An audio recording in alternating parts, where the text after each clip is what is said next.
Hello guys, welcome to Dent Amigo. Today I'm going to give you a brief introduction about the most commonly used elevators during extraction of teeth.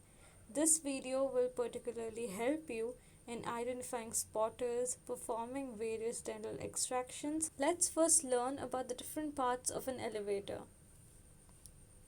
This is the blade of the elevator, this is the shank of the elevator, and its handle.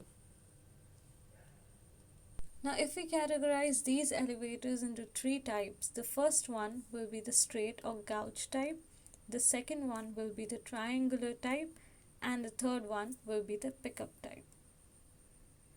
Let's move on to our first elevator, that is the periosteal elevator or mold number 9 periosteal elevator to be precise. Now as the name suggests, this instrument is used to reflect the mucoperiosteum. This has a broad end on one side and a pointed or triangular end on the other. The pointed end is used to release the interdental papilla, and the broad end is used for elevating the periosteal flap from the bone or as a soft tissue retractor. This is the straight Warwick-James elevator. The blade of this elevator has a flat end on one side and a convex end on the other. The flat end faces the tooth surface and the tip is inserted between the tooth root and the socket wall. The blade of this elevator is positioned at 0 degree to the shank of the handle. Rotational movement is applied in order to luxate the tooth. This is the Coupland elevator and it is the most commonly used elevator. These come in three types, type 1, 2, 3, and type 3 has the widest blade. This blade has a concave surface on one side which faces the tooth and a flat end on the other. Sometimes the blade can be at an angle to the shank to provide easy access to the posterior areas in the oral cavity, and it is placed parallel to the long axis of the roots between the socket walls and the roots and work towards the apex. This works on the lever principle of first order.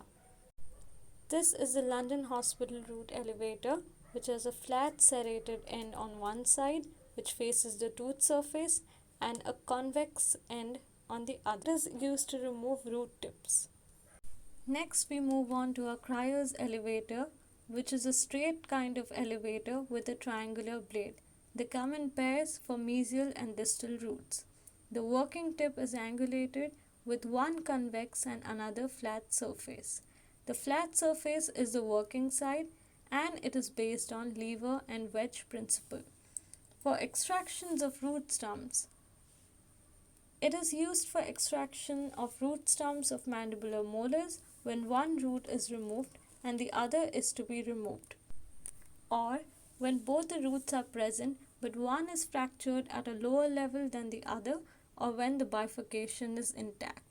The straight apexo elevators are pick type elevators. The blade, shank, and the handle are straight.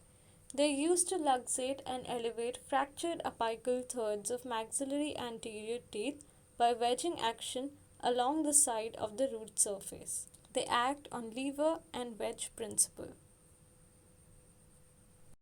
The apexo elevators are pick type elevators that resemble the Cryers, but they have a biangulated and sharp, straight working tip. They are paired elevators for the mesial and distal roots.